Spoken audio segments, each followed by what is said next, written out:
नमस्कार दोस्तों। फिर से एक बार राहुल गांधी सही साबित हुए। फिर से एक बार उन्होंने नफरत फैलाने वालों के मुंह पर चांटा मारा। फिर से उन्होंने एक बार झूठ फैलाने और बदनाम करने वालों पर चांटा मारा। जो राहुल गांधी का चांटा है वो इतनी मोहब्बत से पड़ता है कि पता ही नहीं चला कब चांटा पड़ गया। जी हां, यही तो हो रहा है। देश के अंदर जिस तरह की स्थितियां हैं, जिस तरह से विघटन में देश को ढकेला जा रहा है, जिस तरीके से टुकड़े टुकड़े किया जा रहा है, ऐसे में सबको जोड़ने और मोहब्बत के साथ जोड़ने का ही नाम राहुल गांधी है। राहुल गांधी न्याय का नाम है और राहुल गांधी एक विश्वास का नाम। जी हां, अब ये साबित होने लगा है, हर मामले में साबित होने लगा है। जब जब सरकार ने झूठ बोला है, राहुल गांधी ने उसे एक्सपोज ही नहीं किया, बल्कि उस पर समाधान भी बताया और यह भी कहा कि आप ऐसे कीजिए, हम आपके साथ हैं। और वह हम लगातार देख रहे हैं। शुरुआत कर लेता हूं। जब 22 तारीख को पुलवामा में हमारे 28 लोगों को मार डाला गया, आतंकियों ने मार डाला, उसके पहले याद करिए, राहुल गांधी जब कश्मीर गए थे, वहां उन्होंने कश्मीर के इलाके में सुरक्षा का मुद्दा उठाया था, पर्यटन स्थलों में सुरक्षा का मुद्दा उठाया था, लेकिन सरकार ने ध्यान नहीं दिया। हालात हमारे सामने हैं। तमाम नई नई बच्चियां बेवा हो गई, तमाम पिता जो है अब बगैर संतान के हो गए, तमाम सारी माएं बिलख रही हैं, तमाम बच्चे जो है अनाथ हो गए। और इसके बाद में सरकार को दर्द नहीं। प्रधानमंत्री के पास 8,500 करोड़ रुपए का विमान है, विशेष विमान है, जिससे 1 घंटे में आया जा सकता था सऊदी अरेबिया से भारत के अंदर, दिल्ली में। लेकिन प्रधानमंत्री नहीं आए, वो सीधे श्रीनगर जा सकते थे, नहीं गए।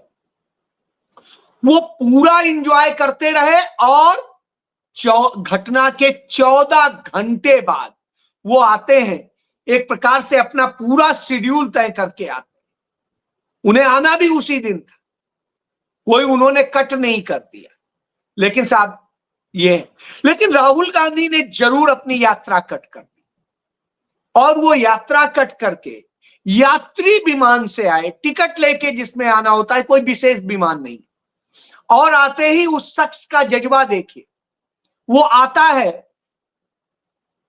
एयरपोर्ट पर उतरने के बाद सीधे घर जाता है, रेडी होकर के सीधे CWC की मीटिंग में जाता है। मीटिंग में इसको लेकर के प्रस्ताव रखा जाता है और वह प्रस्ताव पारित कराता है कि हम ऐसे वक्त में पूरी कांग्रेस पार्टी देश के लिए, देश के साथ, देश के अमन के लिए और इस देश के नागरिकों के लिए खड़ी है, सरकार के साथ खड़ी है। एक्शन ले सरकार और सर्वदलीय बैठक बुलाए, हम उसमें भी प्रस्ताव पारित करें।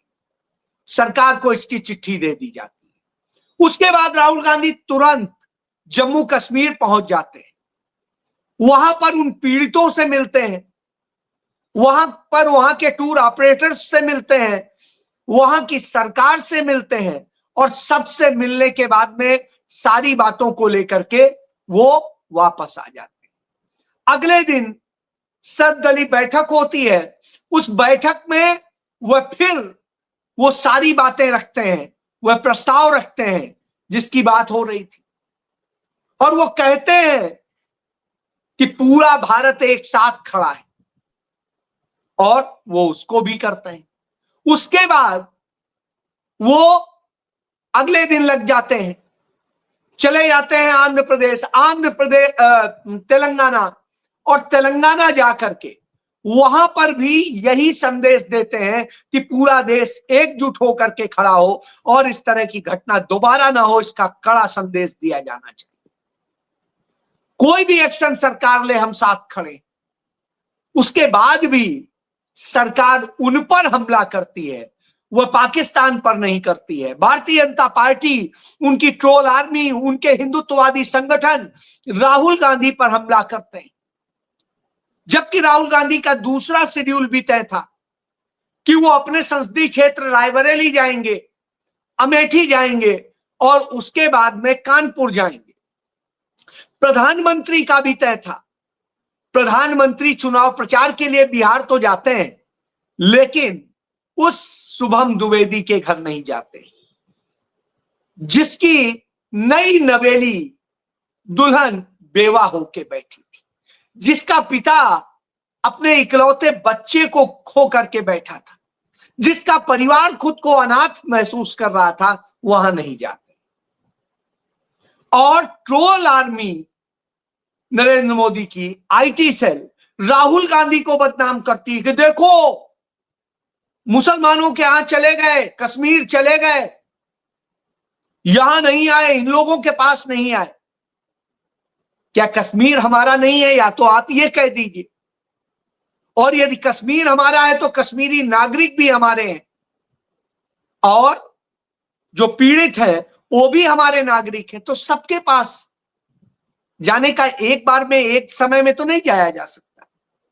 बहरहाल राहुल गांधी जब शुभम द्विवेदी के घर पहुंचते हैं तो उसकी वह पत्नी, उसके पिता अपना दर्द बयां करते हैं। राहुल गांधी भरोसा दिलाते हैं कि वह इस लड़ाई को लड़ेंगे।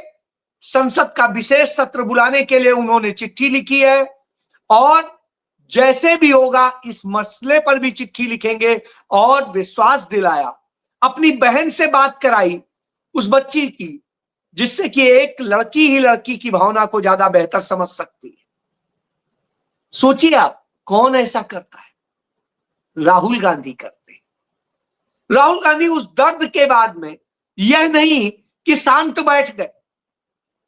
सोचिए, रायबरेली गए थे, रायबरेली में दिन भर मीटिंग की, फिर तमाम जगह निरीक्षण किया, तमाम सारे कार्यक्रम किए, तमाम रात 11:30 पौने 12 बजे तक लोगों से मिलते रहे, अपने कार्यकर्ताओं से मिलते रहे, पदाधिकारियों से मिलते रहे।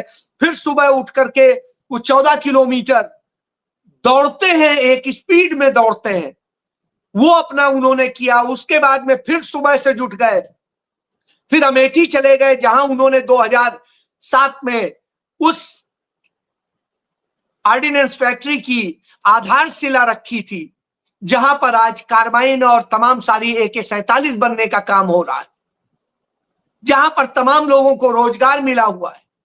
तो राहुल गांधी वहां गए, वहां पर जाकर के उन लोगों से मिले, वहां पर चीजों को समझा, और वहां के बाद में फिर मीटिंग्स थी वो करी, और वो करने के बाद में कानपुर पहुंचे। कानपुर पहुंच करके शुभम द्विवेदी और उनके परिवार से मिले, उनका दर्द साझा किया, अपने पार्टी के लोगों से मिले, और उसके बाद में फिर दिल्ली रवाना हुए। और दिल्ली आकर के वो फिर से एक कॉन्फ्रेंस वो कर रहे हैं। उधर आप देखिए, राहुल गांधी का यह शेड्यूल है। 1 मिनट का आराम नहीं, 1 मिनट की है बात नहीं, सिर्फ काम काम और काम। किसके लिए? इस देश के। उस आदमी की ना कोई संपत्ति है, ना कुछ है, ना कोई ऐसी चीज है। इधर राहुल गांधी ने कहा था इस देश के लोगों को न्याय दिलाना है। न्याय दिलाने के लिए जरूरी है, संसद में कहा था, न्याय दिलाने के लिए जरूरी है जातिगत जनगणना कराई जाए। हमने 2011 में कराई थी, लेकिन उसका डेटा जारी नहीं किया इस सरकार ने। तो अब कराई जाए, और करा करके पूरा सच सामने लाना चाहिए। और इसकी मांग बार बार करते थे। उन्होंने कहा था मैं एक करवा के रहूंगा। उन्होंने अपने राज्यों में सर्वे के जरिए कराया, और उसके तहत तमाम सारी व्यवस्थाएं करने का क्रम शुरू किया। सरकार घबरा गई, और उस घबराहट के कारण अब जिस समय पाकिस्तान पर एक्शन लेने के फैसले करने थे वो तो नहीं करे। रोज आ रहा है प्रधानमंत्री ये मीटिंग कर रहे हैं, वो कर रहे हैं, प्रधानमंत्री ने सेना को खुला हाथ दे दिया, ये कर दिया। अरे प्रधानमंत्री आप है, डिसीजन आपको लेना है। उनको क्या कह रहे हैं कि हाँ आपने उन्हें अधिकार दे दिया? अधिकार तो उन्हें होता ही है, गोली चलेगी तो गोली चलाएंगे। ऑपरेशन करने के लिए जो कहीं पर भी कोई अटैक करने के लिए, कोई दूसरी और स्ट्रेटजी करने के लिए, वो प्रधानमंत्री फैसले लेता है। आप अपने पल्ले झाड़ते, तो पल्ला झाड़ लिया। आप चर्चा को डिरेल करने के लिए जातिगत जनगणना करेंगे। राहुल गांधी ने कहा था करा के रहेंगे, और उन्होंने अपने राज्यों में करा करके यह दबाव बना दिया था, और उस दबाव का नतीजा है कि अब नरेंद्र मोदी सरकार को फैसला लेना पड़ रहा है कि जातिगत जनगणना कराएं। राहुल गांधी ने इसको बताया था कि कैसे संविधान में इसके लिए व्यवस्था है, कोई अलग नहीं। तब भारतीय जनता पार्टी, उनके तमाम संगठन, तमाम हिंदुत्ववादी क्या कह रहे थे? अरे जातिगत जाति नहीं पूछी, धर्म पूछा, ये नहीं हुआ, वो हुआ, और इस तरीके से जात राहुल गांधी तोड़ना चाहते हैं और सब कुछ। मेरे एक मित्र हैं, एसटी ग्रुप में हमारे साथी रहे हैं, हालांकि वो एडिटोरियल में नहीं थे, वो मैनेजमेंट साइड में थे, मैं एडिटोरियल में था। तो वो एक लिखते हैं सोशल मीडिया पे कि कांग्रेस जो है कोबरा है, ये है, वो है। जिंदगी भर उन्होंने जिस ग्रुप का खाया, वो ग्रुप वही था जो कांग्रेस के ही पैसे से बना था, यानी जिसे कांग्रेस ने ही बनाया था। कांग्रेस के तत्कालीन राष्ट्रीय अध्यक्ष मदन मोहन मालवीय, या कांग्रेस के ही के.एम. पनिक्कर, या कांग्रेस के ही लाला लाजपत राय, या कांग्रेस के ही महात्मा गांधी, इन सब लोगों ने बनाया था। उस हिंदुस्तान टाइम्स में वो नौकरी की, और उसके बाद इस तरह की बात करते हैं। बहरहाल चलिए, और उसके क्यों कह रहे थे?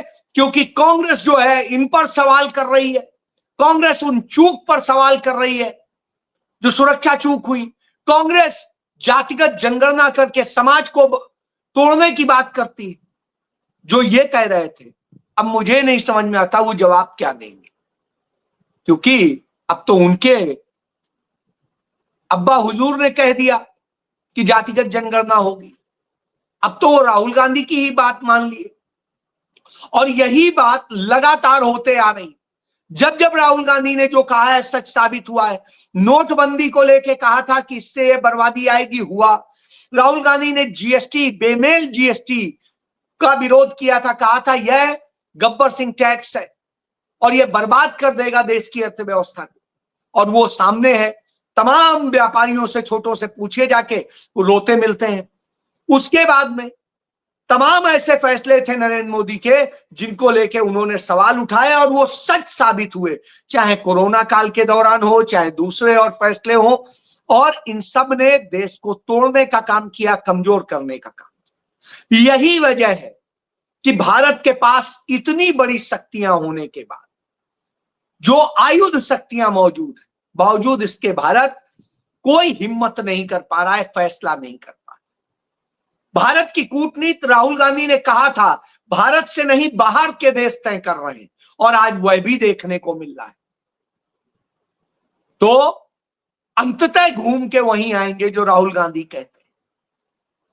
अब आप समझ लीजिए, जो ये स्थिति है, तो सबसे बड़ी बात यह है कि राहुल गांधी बड़े मोहब्बत से एक तमाचा लगा देते हैं, और इस सरकार को मानना पड़ता है। और राहुल गांधी ने यह हर जगह करके दिखाया। इस देश में बेरोजगारी, महंगाई और दूसरी तमाम समस्याएं, राहुल गांधी अपने छोटे से रायबरेली में ही मॉडल को समझा देते हैं। जब वो डीएम के साथ मीटिंग कर रहे थे, तो वहां जो 1000 लोगों को नौकरियां दी गई थी एक योजना के तहत, उसको लेके उन्होंने सवाल उठा दिया और लाइव टेस्ट करके दिखा दिया कि कैसे यह गलत हुआ है, इसमें धांधली हुई। और उन्होंने इसकी पूरी जांच करा के सही पात्र लोगों को ही काम देने का करवाया, आदेश कराया। तो ये होती है लीडरशिप। लीडरशिप कहने से नहीं होती, 56 इंची कि हां हम जो है सुरक्षा कैबिनेट कमेटी के साथ में बैठक कर रहे हैं और ये कर रहे हैं, उसका वीडियो जारी कर रहे हैं। उसमें आपने किया कि डिसीजन क्या हुआ? नथिंग। अब तक डिसीजन क्या हुए? जो हुए हैं वो हवा हवाई, वैसे ही जैसे महिला आरक्षण का है। कि ये होगा, फिर ये होगा, फिर ऐसे होगा।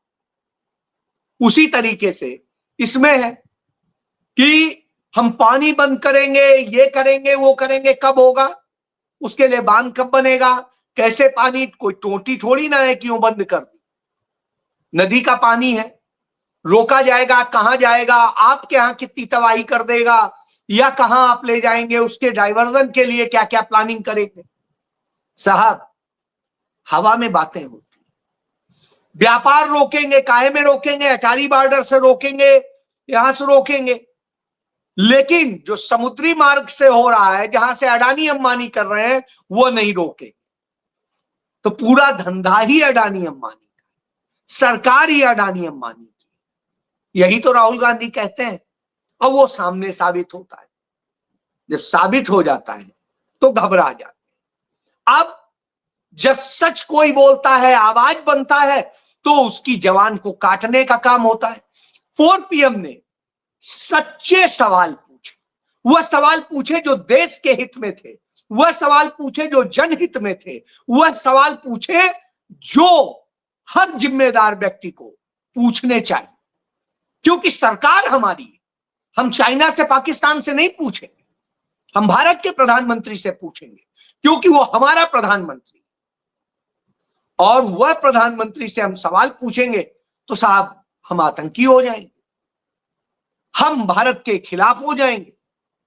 और सरकार क्या करेगी? सरकार जवान बंद करने के लिए साहब आपका चैनल बंद कर देगी, आपके दूसरे और तमाम तरह से आपको परेशान करेगी, किसी की FIR दर्ज कर देगी, जैसे नेहा सिंह राठौड़ के साथ हुआ, मेडुसा के साथ हुआ। तो इस तरह से व्यंग करना भी खराब लग रहा है, ये भी लग रहा है, और ये भी देशद्रोह है, हम पहली बार जान रहे हैं। अरे भाई, श्रीमती इंदिरा गांधी पर आप आरोप लगाते हैं कि उन्होंने आपातकाल लगाया, तो उन्होंने कभी किसी बैंक को नहीं रोका। उनके बारे में इतना गंदा कार्टून छापा गया था, उन्होंने तो कुछ नहीं रोका था, उसी दौर में नहीं रोका था। अखबारों ने ब्लैंक छोड़ दिए थे एडिटोरियल, उन्होंने तो कुछ नहीं कहा था।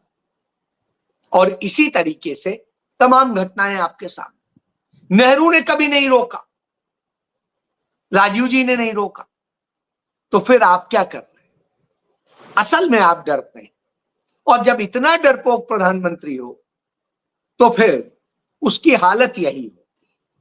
और अब वो इस चर्चा को डिरेल कराने के लिए ऐसे वक्त में जातिगत जनगणना का जिक्र कर रहे हैं जिससे हेडलाइन मैनेजमेंट हो जाए। तो खेल को आप समझ लीजिए कि ये क्या है। ये आपके हित में कुछ नहीं करते हैं, ये अपने लिए करते हैं, अपना साधते हैं बस।